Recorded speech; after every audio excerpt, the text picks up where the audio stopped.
প্রিয় দর্শক শ্রোতা, আসসালামু আলাইকুম এবং অশেষ শুভকামনা সবার জন্য। সদ্য বিদায় নেয়া অন্তর্বর্তীকালীন সরকারের উপদেষ্টা ব্রিগেডিয়ার জেনারেল অবসরপ্রাপ্ত সাখাওয়াত হোসেন সম্প্রতি গণমাধ্যমকে একটি বিতর্কিত সাক্ষাৎকার দেওয়ার পর তা নিয়ে আলোচনা সমালোচনা বিতর্ক যখন শেষ পর্যায়ে, ঠিক তখনই আবার নতুন করে হাটে হাড়ি ভাঙলেন আরেক উপদেষ্টা সৈয়দা রিজওয়ানা। প্রিয় দর্শক শ্রোতা, সৈয়দা রিজওয়ানা পরিবেশ বিষয়ক উপদেষ্টা ছিলেন, আর তার আগে তিনি সরকারে আসবার আগে বেলা নামে একটি সংগঠনের, বাংলাদেশ এনভায়রনমেন্টাল লয়ার্স অ্যাসোসিয়েশন, পরিবেশ নিয়ে কাজ করে, পরিবেশ আইনজীবীদের একটি সমিতি, সেইটির প্রধান নির্বাহী ছিলেন সৈয়দা রিজওয়ানা। আর সৈয়দা রিজওয়ানা রাজনীতিতে নতুন নন, রাজনৈতিক পরিবারের মানুষ। তার বাবা সৈয়দ মহিবুল ইসলাম মুসলিম লীগ, তারপর বিএনপি হয়ে জাতীয় পার্টি, অর্থাৎ সব দলে ঘুরে ফিরে রাজনীতি করেছেন সৈয়দ মহিবুল ইসলাম, এবং তিনি ছিলেন বিএনপি সরকারে, জিয়াউর রহমানের নেতৃত্বাধীন বিএনপি সরকারের একজন মন্ত্রী। তো সেই রাজনৈতিক পরিবারের সন্তান, এবং তিনি নিজেও যথেষ্ট পরিচিত। অন্তর্বর্তীকালীন সরকারের উপদেষ্টা হবার আগেই বেলার কারণে, এই এনভায়রনমেন্টাল লয়ার্স অ্যাসোসিয়েশনের কারণে তার একটি পরিচিতি রয়েছে, এবং সেই পরিচিতি অনেকটা দেশের গণ্ডি ছাড়িয়েও। তিনি কতগুলো প্রেস্টিজিয়াস পুরস্কারও পেয়েছেন, অ্যাওয়ার্ড পেয়েছেন। রেমন্ড ম্যাগসাসে অ্যাওয়ার্ড তিনি পেয়েছেন, গোল্ডম্যান এনভায়রনমেন্টাল প্রাইজ পেয়েছেন, আরও অনেক অ্যাওয়ার্ড পেয়েছেন। তিনি আলোচনায় থাকেন সবসময়। তো সৈয়দা রিজওয়ানা যখন উপদেষ্টা হলেন, তো এটি নিয়ে তেমন উচ্চবাচ্য কেউ করেননি, দরকার হয়নি। তো তিনি আলোচনায় ছিলেন, কিন্তু খুব বিতর্কিত লোক ছিলেন এরকম না। কিন্তু উপদেষ্টা থাকা অবস্থায় তার কার্যকলাপ, তার তৎপরতা প্রশ্নবিদ্ধ হয়েছে বিভিন্ন সময়। আমি নিজে, তিনি যখন পরিবেশ উপদেষ্টা হলেন, আমি আশার আলো দেখেছিলাম যে এবার বাংলাদেশে অন্তত, যেহেতু অন্তর্বর্তীকালীন সরকার একটি রাজনৈতিক সরকার নয়, তাই উপদেষ্টারা চাইলে স্বাধীনভাবে কাজ করতে পারবেন, এবং দেশের স্বার্থে যদি তারা কাজ করতে চান, কোনো পদক্ষেপ, কোনো কর্মসূচি গ্রহণ করেন, দেশের মানুষ সেটিকে ওয়েলকাম জানাবে, এবং সেই কাজটি তারা সুচারুরূপে সম্পন্ন করতে পারবেন। কারণ আমাদের রাজনৈতিক সরকারগুলো অনেক সময় অনেক কাজ হতে দেয়নি। স্ট্রেট ফরওয়ার্ড কথা, কোনো লুকোছাপা নেই। রাজনৈতিক দলগুলো, সরকারের কোনো মন্ত্রী, কোনো সচিব, কোনো কর্মকর্তা, প্রশাসনের কেউ অনেক সময় দেখা গিয়েছে জনস্বার্থের পক্ষে কোনো কর্মসূচি, কোনো প্রজেক্ট, কোনো প্রোগ্রাম হাতে নিয়েছেন, পরবর্তীতে অজ্ঞাত কারণে সেগুলো বন্ধ হয়ে গেছে, রাজনৈতিক কারণে।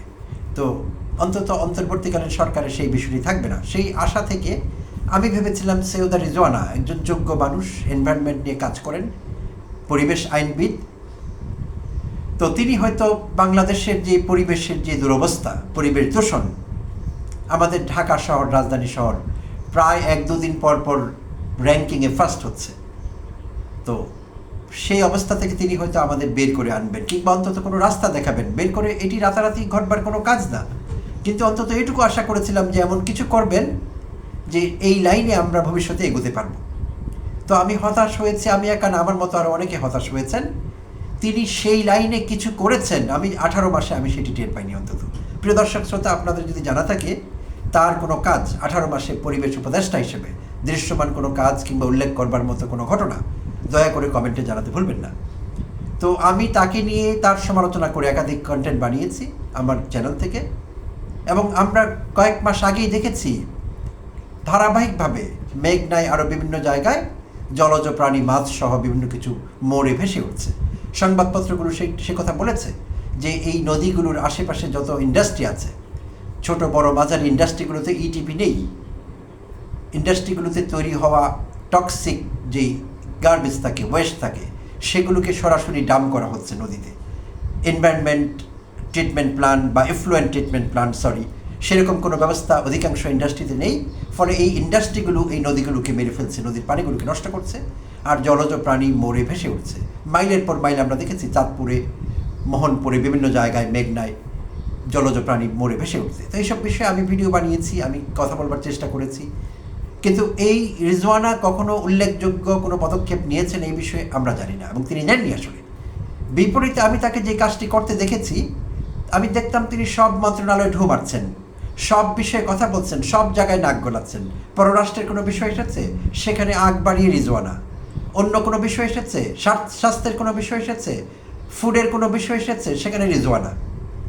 অর্থাৎ যেটিকে আমরা বলি নাই কাজ তো খই ভাজ, তো তার কাজ ছিল না, তাই তিনি খই ভাজতেন ঘুরে ঘুরে।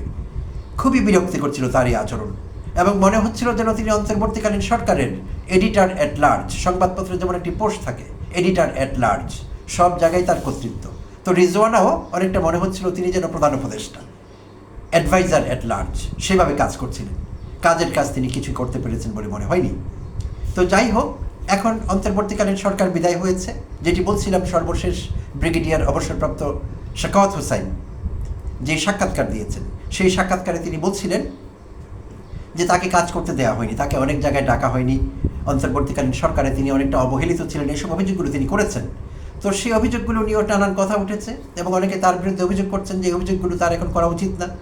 তিনি যদি সত্যিকার অর্থে আত্মমর্যাদা সম্পন্ন মানুষ হতেন, তাহলে তার দরকার ছিল সত্যিকার অর্থেই, যদি তিনি ইউনিশ সরকারে অবহেলিত হয়ে থাকেন, তার এক্সপার্টিস, তার এক্সপিরিয়েন্স, তার এডুকেশন যদি ইউনিশ সরকার কাজে না লাগিয়ে থাকে, তাহলে দেশের স্বার্থে হলে তার দরকার ছিল ইউনিশ সরকারকে এক্সপোজ করে দিয়ে সেই সরকার থেকে বেরিয়ে যাওয়া। থাকা উচিত হয়নি।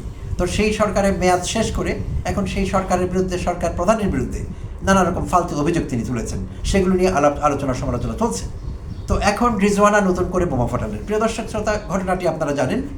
অতি সম্প্রতি গণমাধ্যমের সঙ্গে সাক্ষাৎকারে রিজওয়ানা, টেলিভিশন সাক্ষাৎকারে বলাই ভালো, তো রিজওয়ানা যে বক্তব্য রেখেছেন, সরাসরি নাম উল্লেখ করেননি, কিন্তু জামায়াত ইসলামের দিকে ইঙ্গিত করেছেন। এবং জামায়াত ইসলাম নারীবাদী, নারীবাদকে অ্যাকসেপ্ট করে না, নারীদের স্বাধীনতা বিরোধী তারা, এইসব নানা কিছু বলে ইনিয়ে বিনিয়ে এক পর্যায়ে বলবার চেষ্টা করলেন যে এই শক্তিকে আমরা ক্ষমতায় আসতে দেইনি, মেইন স্ট্রিম হতে দেইনি। খুবই জোরালো বক্তব্য, সুস্পষ্ট, এখানে কোনো ডাক নেই, কোনো ইফ বাট নেই, একেবারে স্ট্রেট ফরওয়ার্ড ছিল বক্তব্য যে আমরা এই শক্তিকে মেইন স্ট্রিম হতে দেইনি। তার মানে পরিকল্পিতভাবে কাজটি করা হয়েছে। অর্থাৎ জামায়াত ইসলাম ত্রয়োদশ জাতীয় সংসদ নির্বাচনে তারা যে প্রত্যাশিত ফলাফল পায়নি, দলটির যে অভিযোগ, শুধু দলটির অভিযোগ না, এই দেশের জনগণ হিসেবে আমি নিজে ব্যক্তিগতভাবে জামায়াতের কেউ না, জামায়াতের রাজনীতির সঙ্গে কখনো যুক্ত ছিলাম না, এখনও না। তো তাই আমিও একজন নিরপেক্ষ অবজারভার হিসেবে, এই দেশের একজন সচেতন নাগরিক হিসেবে আমিও বলবো, জামায়াতের পক্ষে যে ভাইব তৈরি হয়েছিল, জামায়াতের পক্ষে যে জনসমর্থন, যে গণজোয়ার তৈরি হয়েছিল, সেইভাবে তাদের প্রত্যাশিত ফলাফলটি প্রত্যাশিত ছিল না। প্রায় প্রত্যাশিত ফলাফল তারা সেভাবে পাননি, এটি সুস্পষ্ট কথা। তো জামায়াত এখনও বহু আসনে তাদের অভিযোগ আছে, সেখানে ইলেকশন ইঞ্জিনিয়ারিং হয়েছে, রেজাল্ট ইঞ্জিনিয়ারিং হয়েছে, এইসব নানা অভিযোগ কিন্তু আছে শুরু থেকেই। তারপরও তারা দেশের স্বার্থে, আমি বলবো, আমি জামায়াতকে ধন্যবাদ জানাই, তারা চাইলে শুধু জামায়াত একা না, জুলাই যোদ্ধাদের যে দল এনসিপি, তারাও জামায়াতের সঙ্গে যুক্ত আছেন, আরও 9টি দল যুক্ত আছে, 11 দলীয় জোট তাদের। তারা চাইলে অনেক কিছু করতে পারতেন, সরকার গঠন করতে পারতো না, বিএনপি অনেক কিছু হতো না, অনেক ঝামেলা করতে পারতেন তারা, কিন্তু করেননি। জামায়াত ইসলাম থেকে স্ট্রেট ফরওয়ার্ড বলা হয়েছে, তারা সরকার বিরোধিতার জন্য সরকারকে শুধু বিরোধিতা করবেন না, তারা গঠনমূলক ভূমিকা পালন করবেন, বিরোধী দল হিসেবে দায়িত্বশীল ভূমিকা পালন করবেন। তো তারা সেটি করছে। তো এই অবস্থায় রিজওয়ানা যে বক্তব্য রাখলেন, সেটি আত্মঘাতী এবং সেটি সব পক্ষকে বিতর্কিত করেছে। অন্তর্বর্তীকালীন সরকারের সামগ্রিক কর্মকাণ্ডকে বিতর্কিত করেছে, প্রধান উপদেষ্টা ডক্টর মোহাম্মদ ইউনূসের ব্যক্তিগত ইমেজ নষ্ট করেছে, এক্সকিউজ মি, এবং বিএনপির বিরুদ্ধে যে অভিযোগ, সেই অভিযোগ আরও জোরালো হয়েছে।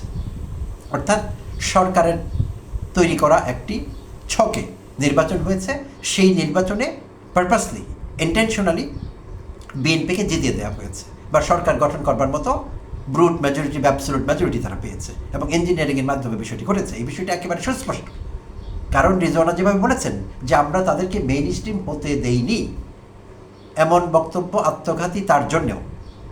তাই জামায়াত ইসলাম থেকে তো জোরালো দাবি, জোরালো আপত্তি উঠেছে।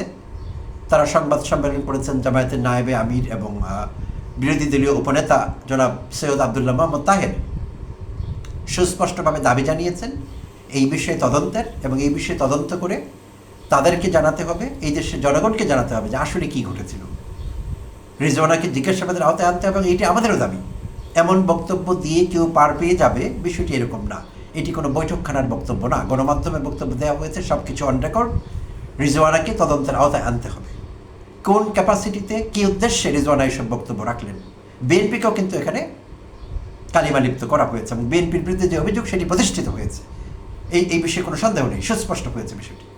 তাই বিএনপিরও দায় আছে, তারা যদি দায়মুক্ত হতে চায়, যে রিজওয়ানাকে তদন্তের আওতায় আনতে হবে, তাকে জিজ্ঞাসাবাদ করতে হবে রিজওয়ানা কেন এমন বক্তব্য রেখেছেন। আর যদি বিএনপি কাজটি না করে, তাহলে বুঝতে হবে সত্যিকার অর্থে অন্তর্বর্তীকালীন সরকারের একটি অংশ, পুরো সরকার না হলেও, পুরো সরকার এটি করেছে সে কথা আমরা বিশ্বাস করি না, সরকারের একটি অংশ, যেখানে সাখাওয়াত সম্প্রতি বলছিলেন যে সরকারের ভিতরে সরকার কিংবা একটি পকেট সরকার কিংবা যেটিকে আমরা বলি কিচেন ক্যাবিনেট, এসব অভিযোগ তিনি আনছিলেন। তো এরকম কিচেন ক্যাবিনেটের কেউ ইলেকশন ইঞ্জিনিয়ারিংয়ের সঙ্গে কোনোভাবে যুক্ত ছিলেন কিনা, যা সার্বিকভাবে ইলেকশনের ফলাফলকে প্রভাবিত করেছে, এই বিষয়গুলো সামনে আসতে হবে। তো আর বিএনপি এটি না করলে বিএনপিকে ওই অভিযোগ নিয়েই কিন্তু সরকার চালাতে হবে এবং আগামী দিনে সরকারে থাকতে হবে যে একটি ইলেকশন ইঞ্জিনিয়ারিংয়ের মাধ্যমে কিংবা নিদেন পক্ষে একটি রেজাল্ট ইঞ্জিনিয়ারিংয়ের মাধ্যমে বিএনপি ক্ষমতায় এসছে। সো বিএনপি একটি অবৈধ সরকার, বিএনপির সরকার গঠন করবার কোনো বৈধতা ছিল না, কারণ নির্বাচনের ফলাফলই শুদ্ধ ছিল না, পরিষ্কার ছিল না, সেখানে ঝামেলা আছে। তো এই কাজটি বিএনপিকে করতে হবে স্বপ্রণোদিত হয়ে, জামায়াত দাবি না করলেও করতে হবে। আর জামায়াত যেহেতু দাবি করেছে, প্রধান বিরোধী দল জামায়াত এবং তাদের অঙ্গ সংগঠন, তাদের জোটের যারা আছেন এনসিপি সহ, তো তাই এটি খুব জরুরি বিএনপি এই বিষয়ে পদক্ষেপ নেবে, যত দ্রুত সম্ভব ততই ভালো। আর বাকি উপদেষ্টাদের প্রতি আমি মনে করি এটি একটি গ্রিন সিগন্যাল থাকবে, এটি একটি রেড সিগন্যাল থাকবে, যে কথা বলার আগে তারা যাতে দুবার ভাবেন কি বলছেন। জাস্ট মুখে যা আছে তাই বলে ফেললাম, বলে ফেলে খুব বাহাদুরি হয়ে গেল আমার, বিষয়টা এরকম না। আর যেসব উপদেষ্টা এখন নিজেদের দেশপ্রেমিক বলে প্রমাণ করবার চেষ্টা করছেন আর তাদের সেই নিজের সরকার, অন্তর্বর্তীকালীন সরকারের বিরুদ্ধে নানাভাবে কথা বলবার চেষ্টা করছেন, সরকারকে বিতর্কিত করবার চেষ্টা করছেন, তাদেরকে প্রশ্ন করতে হবে তাদের নিজের আত্মমর্যাদা বোধ আছে কিনা। থাকলে সরকারের অনিয়মের প্রতিবাদ করে তাদের দরকার ছিল সরকার যখন ফাংশনাল ছিল, রানিং ছিল, তখন সরকার থেকে পদত্যাগ করা, না করে এসে এখন যারা এলোমেলো কথা বলছেন তাদেরকে সাবধান করতে চাই, কথা কম বলবেন, কথা কম বললে ঝামেলা কম হবে। প্রিয় দর্শক, সঙ্গে থাকবার জন্য অনেক অনেক ধন্যবাদ জানবেন।